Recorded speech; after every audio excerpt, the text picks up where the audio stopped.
ನಮಸ್ತೆ ವೀಕ್ಷಕರೇ, ಯೋಗವನ ಬೆಟ್ಟದ ಮನಮದ್ದು ಕಾರ್ಯಕ್ರಮಕ್ಕೆ ತಮಗೆಲ್ಲರಿಗೂ ಸ್ವಾಗತ. ಹೆಣ್ಣು ಮಕ್ಕಳಿಗೆ ಋತು ಸಮಸ್ಯೆ ಇದು ಹೆಚ್ಚಾಗಿ ಕಾಡ್ತಾ ಇದೆ. ಆದರೆ ಅದನ್ನು ಸಮಸ್ಯೆಯನ್ನಾಗಿ ಮಾಡಿಕೊಳ್ತಿದ್ದಾರೆ ಹೆಣ್ಮಕ್ಳು. ಈ ಋತು ಚಕ್ರ ದಿನಗಳು ಬರೋದಕ್ಕಿಂತ ಮುಂಚೆ ಸಾಕಷ್ಟು ಹಿಂಸೆಗಳು, ಹೊಟ್ಟೆ ನೋವು, ಕಾಲು ನೋವು ಮತ್ತು ವಾಕರಿಕೆ, ವಾಂತಿ, ಯಾಕೆ ಇವೆಲ್ಲ ಈ ಸಮಸ್ಯೆ ಆಗುತ್ತೆ? ಹೆಣ್ಮಕ್ಳು ಇದನ್ನು ಹಿಂಸೆ ಅಂದ್ಕೊಳ್ಬೇಕಾ ಅಥವಾ ಶಿಕ್ಷೆ ಅಂದ್ಕೊಳ್ಬೇಕಾ ಅಥವಾ ತಮ್ಮನ್ನು ತಾವೇ ದಂಡಿಸ್ಕೊಂಡು ಮಾಡ್ತಿರ್ತಕ್ಕಂಥ ಸಮಸ್ಯೆ ಅಂತ ಅಂದ್ಕೊಳ್ಬೇಕಾ? ಸೊ ಇದೆಲ್ಲದಕ್ಕೂ ಒಂದು ಮನೆಮದ್ದು ಮತ್ತು ಯೋಗವನ ಬೆಟ್ಟದ ಚಿಕಿತ್ಸೆ ಹಾಗೂ ನಿಮ್ಮ ಜೀವನ ಶೈಲಿಯ ಬದಲಾವಣೆಗಳ ಬಗ್ಗೆ ತಿಳಿಸ್ತಾ ಹೋಗೋಣ. ಸಾಮಾನ್ಯವಾಗಿ ಇದು ವಯಸ್ಸಿನ ಮಿತಿ ಇಲ್ಲದೆ ಚಿಕ್ಕ ವಯಸ್ಸಿನ ಮಕ್ಕಳು, ಅಂದರೆ ಇತ್ತೀಚೆಗೆ 10 ವರ್ಷ 11 ವರ್ಷಕ್ಕೆ ಅವರು ಋತು ಚಕ್ರಕ್ಕೆ ಬರೋವಂಥ ವಯಸ್ಸಿಗೆ ಬಂದುಬಿಡ್ತಾ ಇದ್ದಾರೆ. ಇದು ಒಂದು ರೀತಿಯ ಹಾರ್ಮೋನಲ್ ಇಂಬ್ಯಾಲೆನ್ಸ್ಗಳಂತ ಕೂಡ ಹೇಳ್ಬೋದು. ಬಹುಬೇಗ ಈ ಒಂದು ಋತುಚಕ್ರ ಶುರುವಾಗ್ತಕ್ಕಂಥ ವಯಸ್ಸಿಗೆ ಬರ್ತಾರೆ. ಇಲ್ಲಿ ಶುರುವಾದಂಥ ಹಿಂಸೆಗಳು ಪ್ರತಿ ತಿಂಗಳು ಕೂಡ ಮಕ್ಕಳಿಂದ ಹಿಡಿದು ಒಂದು ಋತುಚಕ್ರ ನಿಲ್ಲೋ ತನಕ ಕೂಡ ಈ ಹಿಂಸೆಯನ್ನು ಪಡ್ತಾನೆ ಇರ್ತಾರೆ. ಆ ಸಮಯ ಬರ್ತಿದೆ ಅಂದ ಕೂಡಲೇ ಭಯ ಶುರುವಾಗುತ್ತೆ. 3 ದಿನ 4 ದಿನ, ಕೆಲವ್ರಿಗೆ 1 ವಾರ ಮುಂಚಿತವಾಗೇ ವಿಪರೀತ ಹಿಂಸೆಗಳು ಶುರುವಾಗುತ್ತೆ. ಕಾಲು ಸೆಳೆತ ಆಗ್ತಾಯಿದೆ, ಸೊಂಟ ನೋವು ವಿಪರೀತ ಇದೆ, ಹೊಟ್ಟೆ ನೋವಂತೂ ತಡ್ಕೊಳಕ್ಕಾಗ್ತಿಲ್ಲ, ಜೊತೆಗೆ ಮಾನಸಿಕವಾಗಿ ಒತ್ತಡಕ್ಕೊಳಗಾಗ್ತಾ ಇದ್ದಾರೆ. ವಿಪರೀತ ಕೋಪ ಬರುತ್ತೆ, ವಿಪರೀತ ಎಲ್ಲ ನೆಗೆಟಿವ್ ಆಗಿ, ಅಂದರೆ ನಕಾರಾತ್ಮಕವಾಗಿ ಚಿಂತನೆಗಳು ಶುರುವಾಗ್ತವೆ. ಯಾರ ಜೊತೆ ಮಾತಾಡೋಕ್ಕೆ ಇಷ್ಟ ಆಗ್ತಿಲ್ಲ, ಮತ್ತು ಯಾರು ಮಾತಾಡ್ಸಿದ್ರು ಅವ್ರ ಜೊತೆ ಕೋಪ ಮಾಡ್ಕೊಳ್ಬೇಕು ಅನಿಸುತ್ತೆ, ಇಲ್ಲ ತುಂಬ ಅಳು ಬರ್ತಾ ಇದೆ ಅಂತ ಅನಿಸುತ್ತೆ. ಯಾಕೆ ಈ ರೀತಿ ಮಾನಸಿಕವಾಗಿ ಹಿಂಸೆ ಆಗ್ತಿದೆ ಗೊತ್ತಾಗ್ತಿಲ್ಲ. ಜೊತೆಗೆ ವಿಪರೀತ ತಲೆನೋವು, ವಾಂತಿ ಕೂಡ ಶುರುವಾಗ್ಬಿಡುತ್ತೆ. ಆ ದಿನಗಳು ಕಳೆಯೋಷ್ಟರಲ್ಲಿ ನರಕ ಯಾತನೆ ಅನಿಸ್ಬಿಡುತ್ತೆ. ಇದೇ ಕಾರಣಕ್ಕೇನೋ ಹೆಣ್ಣುಮಕ್ಕಳು ಈ ಋತುಚಕ್ರ ಯಾಕೆ ಬೇಕು, ನಿಂತರೆ ಸಾಕು ಅಂತ ಯೋಚಿಸೋ ಎಷ್ಟೋ ಹೆಣ್ಮಕ್ಳಿದ್ದಾರೆ. ಇದಲ್ಲದೆ ಸಾಮಾನ್ಯವಾಗಿ ಇನ್ನೂ ಹೆಚ್ಚಿನ ತೊಂದರೆಗಳಂದರೆ ಋತುಚಕ್ರದ ದಿನಗಳಲ್ಲಿ ವಿಪರೀತ ರಕ್ತಸ್ರಾವ ಆಗ್ತಕ್ಕಂಥದ್ದು ಕೂಡ ಸಮಸ್ಯೆ ಆಗುತ್ತೆ. ಮತ್ತು ತಪ್ಪಿದ ದಿನಗಳಲ್ಲಿ ಋತುಚಕ್ರ ಆಗ್ತಕ್ಕಂಥದ್ದು, ತಿಂಗಳಿಗೆ ಕರೆಕ್ಟಾಗಿ ಆಗದೆ ಯಾವುದ್ಯಾವುದೋ ಸಮಯದಲ್ಲಿ ಬಹುಬೇಗ ಆಗ್ಬೋದು ಅಥವಾ ತುಂಬ ಲೇಟಾಗಿ ಆಗ್ಬೋದು. ಈ ರೀತಿ ಸಮಸ್ಯೆಗಳನ್ನು ಕೂಡ ಎದುರಿಸ್ತಾ ಇರ್ತಾರೆ. ಅದು ಬಹುಬೇಗ ಆದರೆ ಒಂದು ರೀತಿ ಶಕ್ತಿ ಕಳ್ಕೊಳ್ತಾರೆ. ತುಂಬ ತಡವಾಗಿ ಆದಾಗ ಅವರಲ್ಲಿ ಕೂಡ ದೇಹದ ತೂಕ ಹೆಚ್ಚಳ ಆಗ್ತಕ್ಕಂಥದ್ದು, ಹಾರ್ಮೋನ್ ಇಂಬ್ಯಾಲೆನ್ಸ್ ಆಗುವಂಥದ್ದು, ಮತ್ತು ಅವರಲ್ಲೂ ಕೂಡ ಒತ್ತಡ, ಮಾನಸಿಕ ಹಿಂಸೆಗಳು ಇವು ಕೂಡ ಕಾಡ್ತಾ ಇರುತ್ತೆ. ಹೀಗೆ ಹಲವಾರು ರೀತಿಯ ಋತುಚಕ್ರಗಳ ಸಮಸ್ಯೆಗಳನ್ನು ಇವತ್ತು ಹೆಣ್ಣು ಮಕ್ಕಳು ಎದುರಿಸ್ತಾ ಇದ್ದಾರೆ.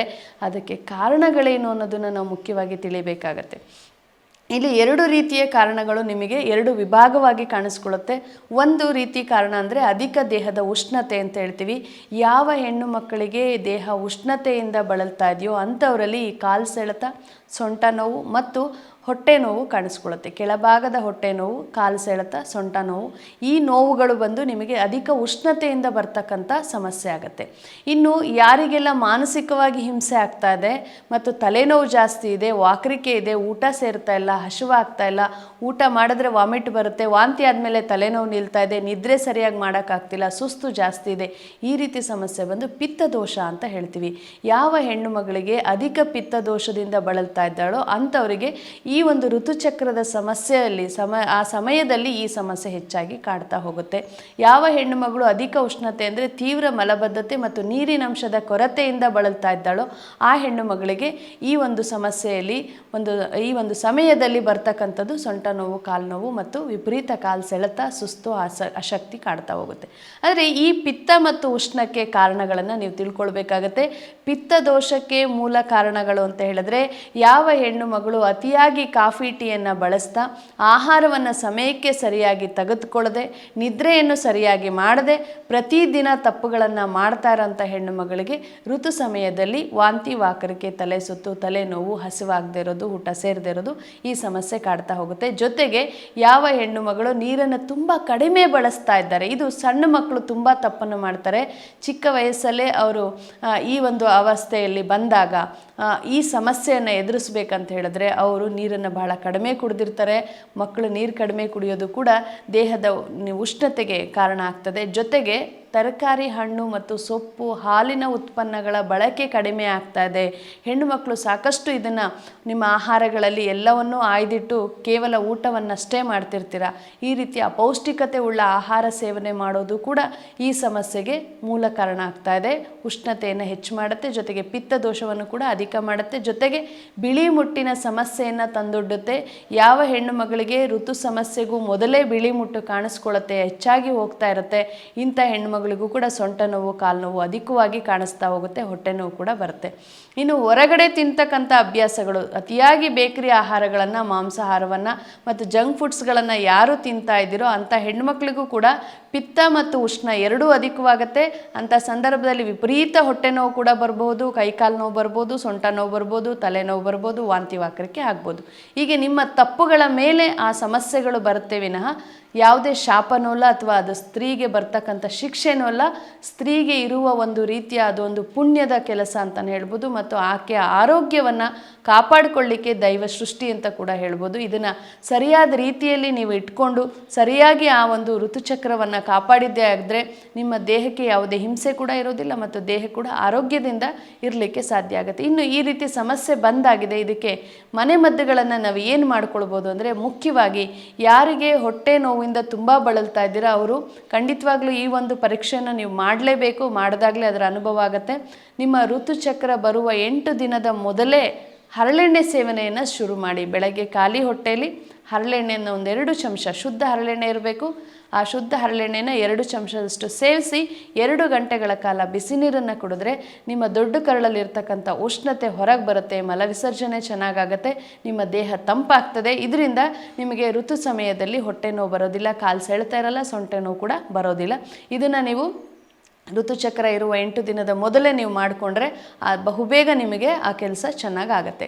ಇನ್ನು ಋತು ಸಮಯದಲ್ಲಿ ಖಾರ ಸೇವಿಸೋದನ್ನು ನಿಲ್ಲಿಸಿ. ಯಾರಿಗೆಲ್ಲ ಈ ಸಮಸ್ಯೆ ಇದೆಯೋ ಅವರು ಸಂಪೂರ್ಣ ಖಾರ ಸೇವನೆಯನ್ನು ನಿಲ್ಲಿಸಿ ಮಜ್ಜಿಗೆ ಆಹಾರವನ್ನು ಸೇವನೆ ಮಾಡಿ, ಎಳನೀರು, ಹಾಲು, ತುಪ್ಪ, ಮಜ್ಜಿಗೆ ಮತ್ತು ಹಣ್ಣಿನ ರಸಗಳನ್ನು ಹೆಚ್ಚೆಚ್ಚು ಸೇವನೆ ಮಾಡ್ತಾ ದೇಹಕ್ಕೆ ತಂಪನ್ನು ಮಾಡೋದ್ರಿಂದ ಈ ಸಮಸ್ಯೆಯಿಂದ ನೀವು ಹೊರಗೆ ಬರ್ತೀರಾ. ಇನ್ನು ಯಾರೆಲ್ಲ ಕಾಫಿ ಟೀ ಅಧಿಕವಾಗಿ ಸೇವಿಸ್ತಾ ಇದ್ದೀರೋ ಅವರು ಸಂಪೂರ್ಣವಾಗಿ ಕಾಫಿ ಟೀಯನ್ನು ನಿಲ್ಲಿಸಬೇಕು. ನಿಲ್ಲಿಸಿದ್ರೆ ಮಾತ್ರ ಆ ಋತು ಸಮಯದಲ್ಲಿ ಬರೋ ತಲೆನೋವು, ವಾಕರಿಕೆ, ವಾಂತಿಯನ್ನು ನಿಲ್ಲಿಸ್ಕೊಳ್ಬೋದು. ಆಹಾರವನ್ನು ಪೌಷ್ಟಿಕಾಂಶಯುಕ್ತ ಸಮಯಕ್ಕೆ ಸರಿಯಾಗಿ ಸೇವಿಸಿ, ಪ್ರತಿ ಗಂಟೆಗೆ ನೀರನ್ನು ಸೇವಿಸ್ತಾ ದಿನಕ್ಕೆ ಕನಿಷ್ಠ 4 ಲೀಟರಷ್ಟು ನೀರಿನ ಅಂಶವನ್ನು ದೇಹಕ್ಕೆ ಕೊಡೋದ್ರಿಂದ ತಲೆನೋವಿನ ಸಮಸ್ಯೆ ಅಂದರೆ ಪಿತ್ತದೋಷದ ಸಮಸ್ಯೆ ಜೊತೆಗೆ ದೈಹಿಕ ಉಷ್ಣತೆ ಎರಡನ್ನೂ ನೀವು ಸರಿಪಡಿಸ್ಕೊಳ್ತೀರ. ಇದನ್ನು ನೀವು ಮಾಡಬೇಕು. ಇನ್ನು ಬಂದಾಗಿದೆ, ಇದನ್ನು ಸರಿಪಡಿಸ್ಕೊಳ್ಳೋದು ಹೇಗಪ್ಪ ಅಂತ ಹೇಳಿದ್ರೆ, ಯಾರಿಗೆಲ್ಲ ಹೊಟ್ಟೆ ನೋವು ಕಾಣಿಸ್ಕೊಳ್ಳುತ್ತೆ ಋತು ಸಂದರ್ಭದಲ್ಲಿ ಇಂಥವರು ಅಡಿಗೆ ಗಟ್ಟಿ ಹಿಂಗನ್ನು ತೆಗೆದುಕೊಳ್ಳಿ, ಅದನ್ನು ತುಪ್ಪದಲ್ಲಿ ಹುರಿದುಕೊಂಡು ಅದನ್ನು ಪುಡಿ ಮಾಡಿ ಬೆಣ್ಣೆ ಜೊತೆ ಪ್ರತಿ ಗಂಟೆಗೆ 1 ಚಮಚದಷ್ಟು ಸೇವನೆ ಮಾಡ್ತಾ ಬನ್ನಿ. ಇದರಿಂದ ನಿಮ್ಮ ಹೊಟ್ಟೆ ನೋವು ಕಡಿಮೆ ಆಗ್ತಾ ಹೋಗುತ್ತೆ. ಋತು ಸಂದರ್ಭದ ಹೊಟ್ಟೆ ನೋವು ಕಡಿಮೆ ಆಗುತ್ತೆ.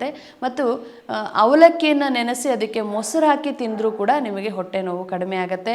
ಮಜ್ಜಿಗೆಯನ್ನು ಹೆಚ್ಚಾಗಿ ಬಳಸ್ತಾ ಇರಿ ಮತ್ತು ನಿಂಬೆಹಣ್ಣಿನ ಜ್ಯೂಸನ್ನು ಬಳಸ್ತಾ ಇರಿ, ಹಾಗೆ ಜೀರಿಗೆ ಕಷಾಯವನ್ನು ಬಳಸಿ. ಹೀಗೆ ತಂಪು ಮಾಡುವ ವಿಧಾನಗಳೊಂದಿಗೆ ನಿಮ್ಮ ಆ ದಿನಗಳನ್ನು ಕಳೆದು ಸ್ವಲ್ಪ ವಿಶ್ರಮವನ್ನು ಪಡೆದುಕೊಂಡ್ರೆ ಖಂಡಿತವಾಗ್ಲೂ ಆ ಸಮಸ್ಯೆಯಿಂದ ಬಹುಬೇಗ ಹೊರಗೆ ಬರ್ತೀರಾ. ಇನ್ನು ಅಧಿಕ ರಕ್ತಸ್ರಾವದಿಂದ ಬಳಲ್ತಾ ಇದ್ದೀರಾ, ಸುಸ್ತು, ಆಯಾಸ ಜಾಸ್ತಿ ಆಗ್ತಾ ಇದೆ, ವಿಪರೀತ ಸೊಂಟ ನೋವಿದೆ, ಈ ರೀತಿ ಸಮಸ್ಯೆ ಇರೋರು ವಿಪರೀತ ರಕ್ತಸ್ರಾವ ಇದ್ದರೆ ಅದನ್ನು ನಿಲ್ಲಿಸ್ಕೊಳ್ಳಿಕ್ಕೋಸ್ಕರ ಮುಟ್ಟಿದ್ರೆ ಮುನಿ ಸೊಪ್ಪು, ಈ ಮುಟ್ಟಿದ್ರೆ ಮುನಿ ಸೊಪ್ಪು ಅಂದರೆ ಟಚ್ ಮೀ ನಾಟ್ ಅಂತ ಹೇಳ್ತೀವಿ, ಅಥವಾ ಹೊರ ಮುಚ್ಚುಗ ಒಳ ಮುಚ್ಚುಗ ಅಂತ ಹೇಳ್ತೀವಿ. ಇದರಲ್ಲಿ ಒಳ ಮುಚ್ಚುಗದ ಗಿಡವನ್ನು ತೆಗೆದುಕೊಳ್ಳಿ, ಸಂಪೂರ್ಣ ಗಿಡವನ್ನು ತಂದು ತೊಳೆದು ಅದನ್ನು ಮಿಕ್ಸಿಯಲ್ಲಿ ರುಬ್ಬಿ ಚಟ್ನಿ ಮಾಡ್ಕೊಳ್ಳಿ. ಆ ಚಟ್ನಿಗೆ ಒಂದಷ್ಟು ನೀರನ್ನು ಸೇರಿಸಿ ಶೋಧಿಸಿ ಆ ರಸವನ್ನು ಸೇವನೆ ಮಾಡ್ತಾ ಬನ್ನಿ.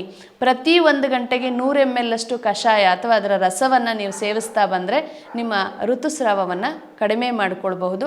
ಅದು ನಿಂತ ಮೇಲೆ ನಿಮ್ಮ ಔಷಧಿಗಳನ್ನು ನಿಲ್ಲಿಸ್ಬೋದು. ಆ ದಿನಗಳಲ್ಲೂ ಕೂಡ ನೀವು ಅಧಿಕ ಖಾರ, ಮಸಾಲೆ, ಉಷ್ಣ ಪದಾರ್ಥಗಳನ್ನು ಸೇವಿಸಬಾರ್ದು. ರೆಸ್ಟ್ ಮಾಡೋದು ತುಂಬ ಉತ್ತಮವಾಗಿರುತ್ತೆ. ಇವೆಲ್ಲವನ್ನು ನೀವು ಮನೆಯಲ್ಲೇ ಮಾಡ್ಕೊಳ್ಬೋದು.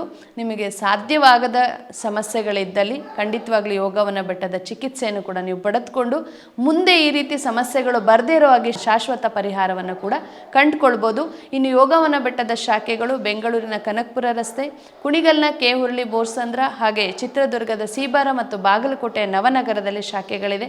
ದೂರವಾಣಿ ಸಂಖ್ಯೆಗೆ ಕರೆ ಮಾಡಿ ನಿಮ್ಮ ಹತ್ತಿರದ ಶಾಖೆಯನ್ನು ಗುರುತಿಸ್ಕೊಂಡು ಭೇಟಿ ಮಾಡ್ಬೋದು. ನಮಸ್ಕಾರ.